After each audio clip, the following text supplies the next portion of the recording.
We're now halfway through the year 2012, and it's a year that can be best described as uncertain.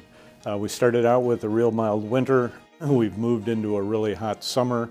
Weather always is important to the industry, but I think even more so this year, we've seen the industry defined by a great sense of uncertainty about the future.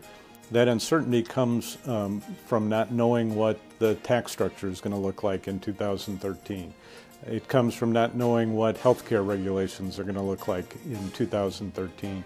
And it comes for sure from not knowing what the political environment is going to look like in 2013, and indeed who's going to be in power in Washington, D.C.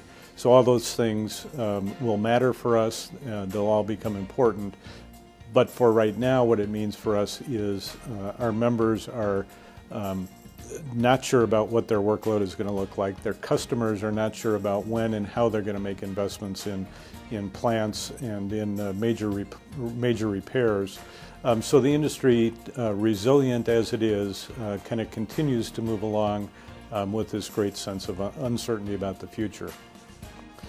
In the meantime, however, our members are telling us that their biggest concerns continue to be dealing with federal regulations, mostly those coming from Washington, D.C., and not surprisingly, a lot of those coming from OSHA, which is, we've heard a lot of reports about.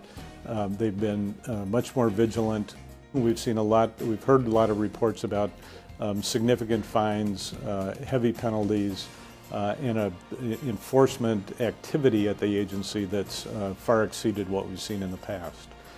Our members are also telling us, however, that the other issue that they have concern about is their workforce, where we're going to find people to come into this industry really at all levels, how we're going to get them trained, and how we're going to keep them in the industry and develop a career path so that young men and women who choose the roofing industry as a career understand that there's lots of opportunity for advancement.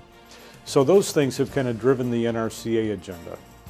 And what we've been spending our resources on this year, in addition to doing a lot more work in Washington, D.C., is to develop training and educational materials that lend themselves to this idea of a career path for an entry-level roofing worker. So what that has meant for us is a lot of new training programs, a new accreditation program that's in development for roofing foremen, initially, later other levels of contractor employees. It's led us to develop a host of new publications that cover topics ranging from fall protection to building codes to energy codes to application training programs to more webinars so that our members and their employees have access to information almost any day of the week and any time of the day.